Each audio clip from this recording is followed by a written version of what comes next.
My name is Emma, and I'm a 20-year-old university student living in New York. My family has gone through a lot of changes.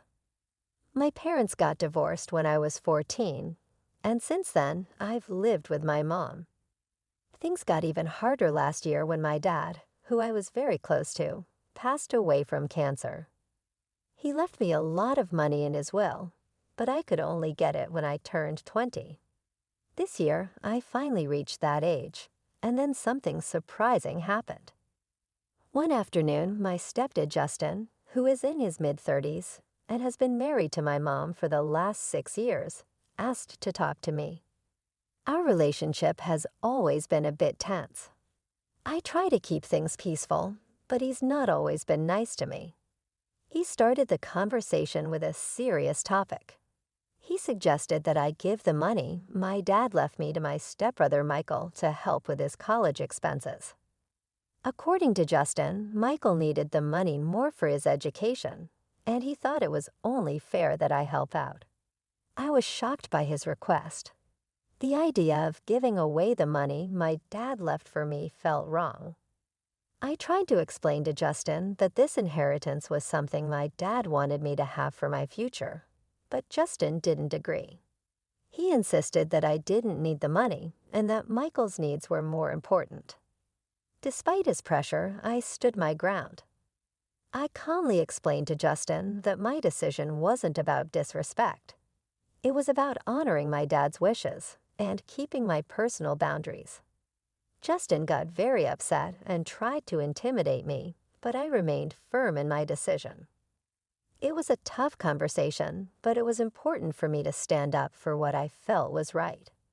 I told him clearly that if he was upset by my refusal, he might want to rethink his approach. Justin, remember you're part of this household too, so let's try to keep things respectful, I suggested, but it didn't seem like we would reach a peaceful resolution. I ended the conversation and left before he could respond. Justin's reaction didn't surprise me, given his past behavior. I had a feeling he might try to get the inheritance money for himself at some point. You might wonder about my mom's role in all of this. Well, that's complicated. My mom, for reasons I don't fully understand, always overlooks Justin's bad traits. She's deeply in love with him, almost to the point of being blind to his flaws. And I didn't want to ruin her happiness by constantly clashing with Justin, so I've tried to keep the peace for her sake. It's odd that even though I'm one of the youngest in the house, I often have to be the most responsible. At the time of this ordeal, my mom Mary was out of town, which is why she wasn't around to intervene. Had she been there, she would have been furious. Justin knew he had a window of opportunity with her away. Underestimating my resolve in the process, as I walked away from our heated discussion, Justin followed, berating me and calling me a terrible sister for not wanting to give the inheritance to Michael. But it wasn't about not wanting to help, it was about the principle. Justin and Michael, unfortunately, seemed to follow the like father, like son trope, acting more like schemers from a cartoon than family members. Their antics reminded me of the characters Pinky and the Brain, with their roles in the scenario up for debate. As I tried to leave the argument behind, Justin wasn't done. He insisted I listen and comply with his demands, bringing Michael into the conversation to reinforce his point.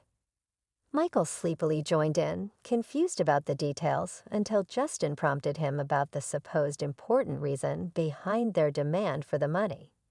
A business venture that suddenly became about Michael's university tuition.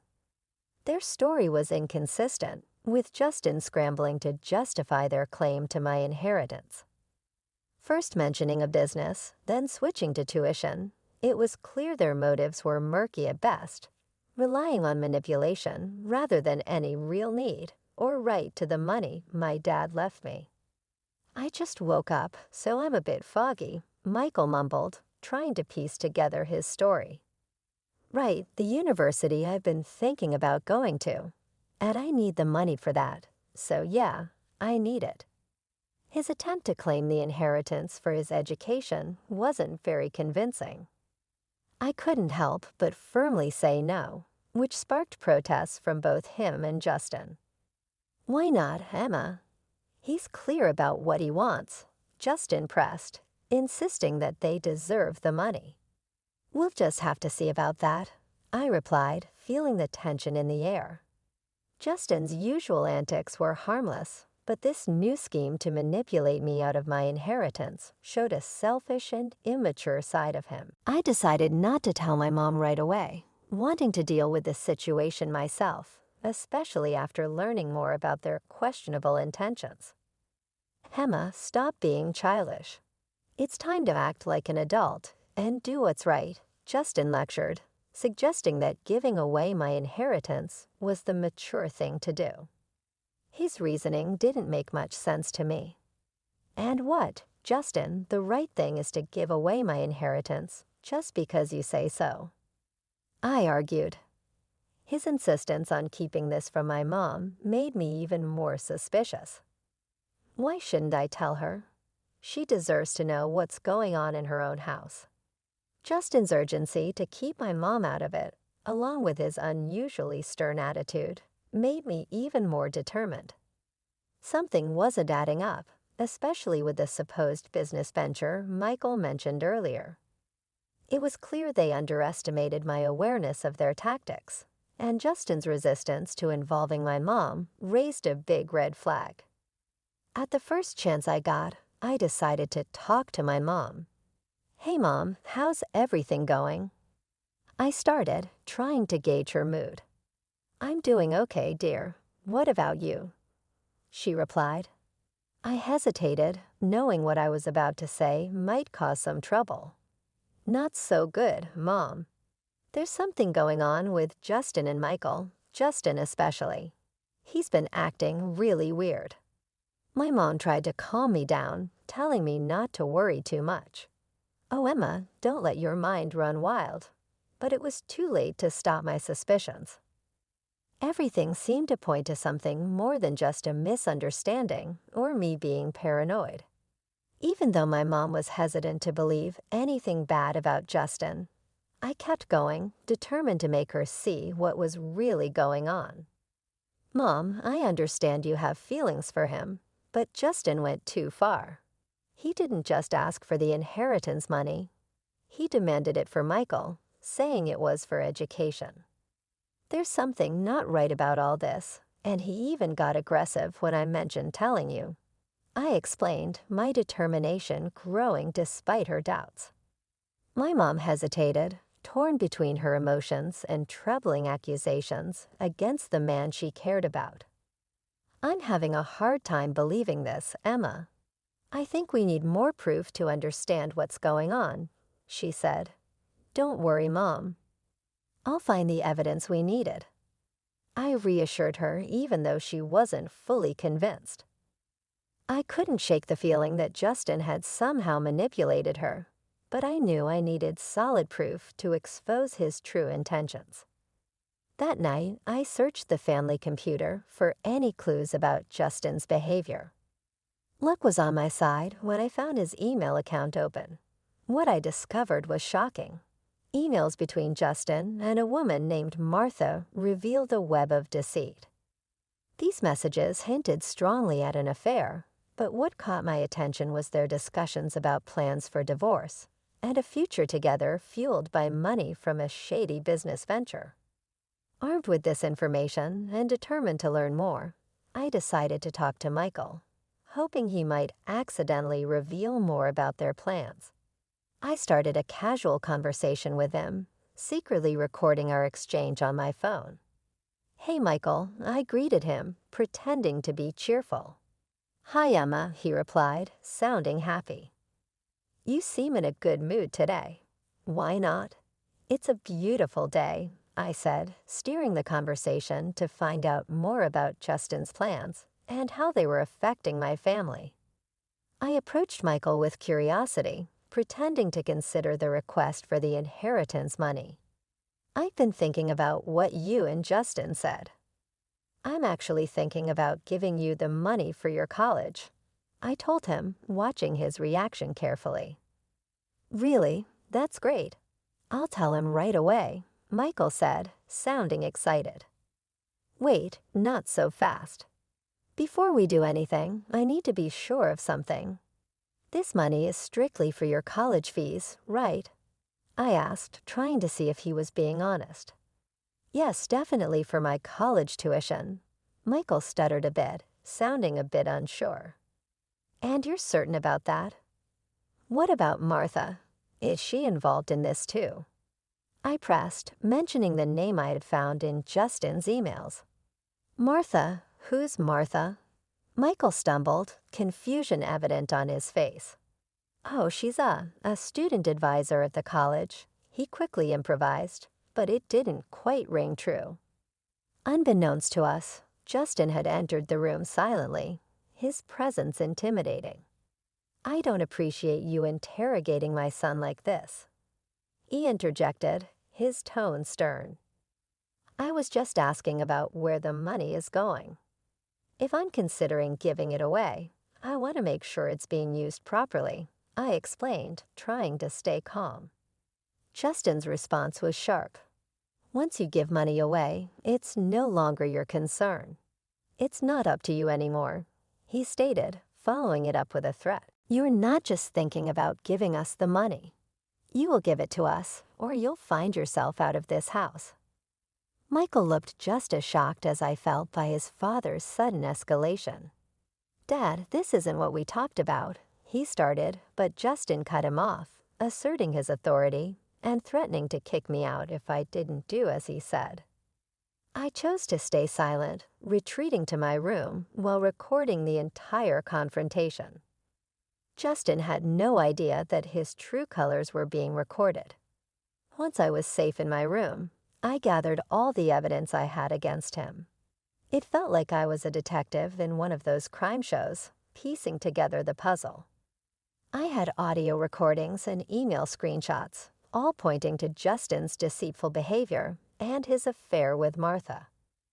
Feeling the weight of my findings, I knew it was time to involve my mom. "Mom, are you sitting down?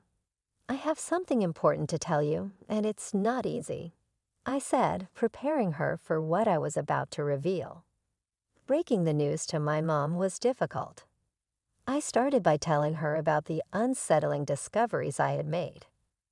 At first, she found it hard to believe, but when I played the audio recording of my conversation with Justin, her denial started to fade, replaced by a mix of shock and heartbreak. "Why would he do such things? Why be so cruel?" she asked, her voice breaking with every word. "It's difficult to accept, but we're dealing with someone who doesn't have our best interests at heart," I replied gently, trying to offer support despite the harsh truth. "I hate to say it, but he's not the person we thought he was." Hearing the truth from the recording was a turning point for my mom. "This is unacceptable." "I can't believe I wasn't here to protect you from them," she said, her initial shock turning into determination. "Stay where you are. I'm coming back right away. And yes, I've locked my door," I reassured her. My mom's protective instincts kicked in. She was ready to confront Justin and make sure he regretted his actions. "He's going to realize he made a big mistake messing with our family," she said, her voice filled with determination.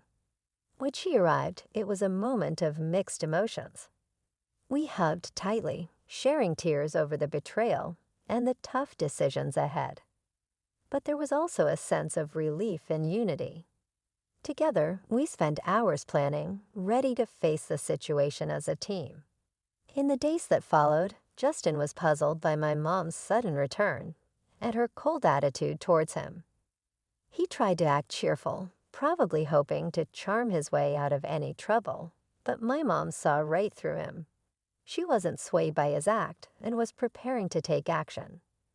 Concerned about the true nature of Justin's business and the potential misuse of the inheritance, my mom decided to bring in professional help. She hired a private investigator to dig deeper into Justin's activities and the mysterious emails. The thought of him planning to misuse the money for unethical purposes made her furious, and she was determined to protect us from his deceit. The private investigator's findings confirmed our worst fears and shed new light on Justin's schemes. My mom filled me in on the details, and together we prepared for the next steps. It was clear that this was more than just a family dispute.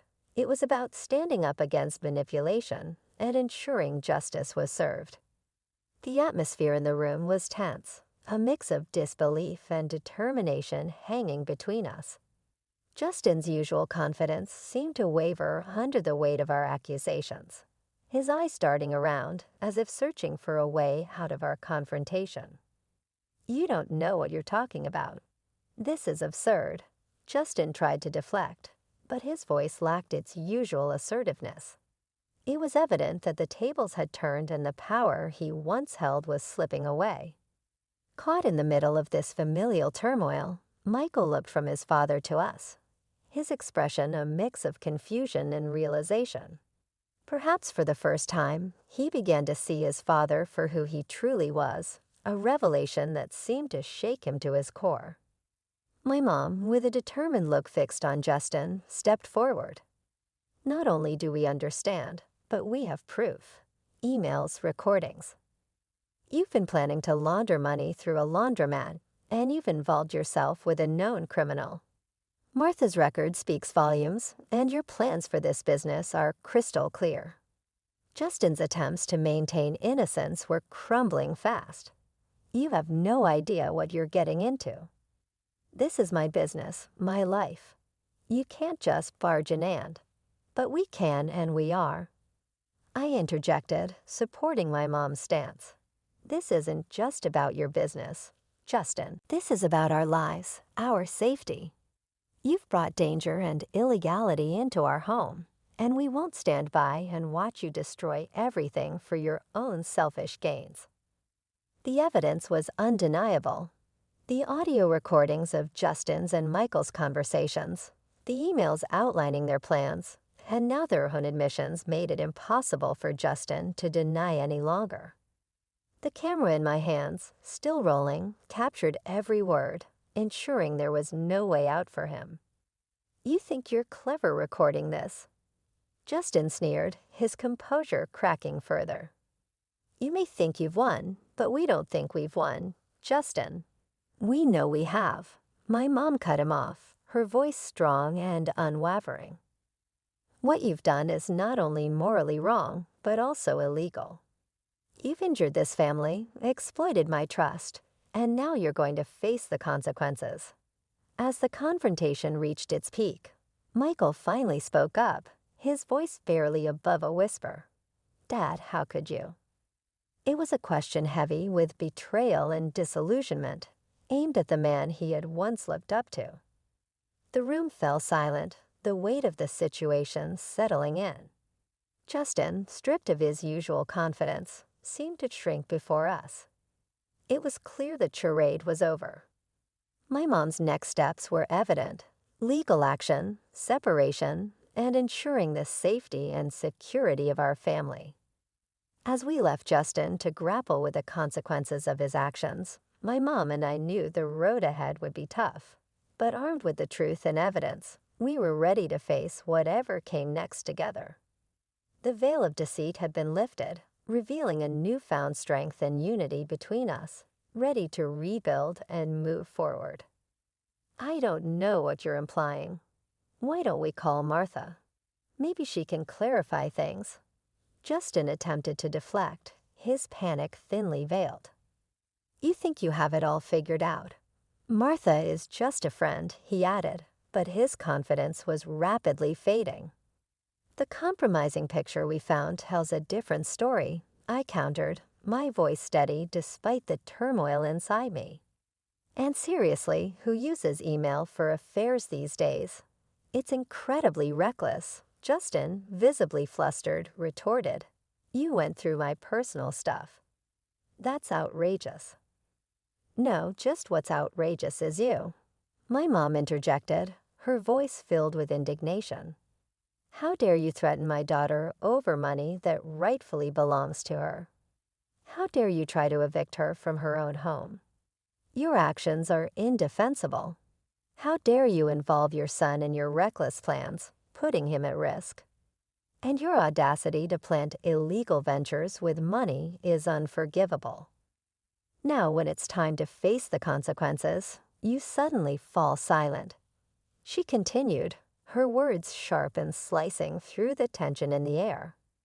Justin, feeling cornered and desperate, snapped, "Get that camera out of my face," as he lunged towards me in a blind rage. I swiftly dodged his attempt, his aggression only emphasizing the seriousness of his unraveling. "Are you really about to attack my daughter? Do you understand the trouble you're in?" My mom exclaimed, her voice a mix of shock and fury. Justin, defiant until the end, sneered, "You think you know what's going on. You know nothing. Well, let's see if the police agree with you. They should be here any minute now," I declared, watching closely for his reaction. "Police? You wouldn't dare," he blustered, but his confidence faltered as the sound of police sirens grew closer. Justin's usual arrogance faded, replaced by pure terror. It was the first time I'd seen him stripped of his bravado, revealing the coward underneath. "Please, Mary, let's not make this worse." "I can explain," he pleaded, his voice cracking under the pressure. "Save your explanations for the judge, you disgraceful man," my mom retorted with a disgust that left no room for doubt. "And Michael, don't think you're off the hook. You'll face the consequences too." As the police arrived, it was evident that this marked the beginning of the end for Justin's schemes. My mom's powerful statement reverberated in the air, signaling a crucial moment of justice for us. "This should be a lesson to you about disrespecting my daughter and me. You're old enough to know right from wrong, and it's time for you to face the consequences." "Yes, Mom, I understand," Michael replied, acknowledging that he had crossed the line and needed to accept the consequences. "Come on, Grace, isn't this a bit extreme?" Justin attempted to argue, hoping for leniency. "On the contrary, this is just the beginning of what's deserved," my mom countered, her determination unwavering.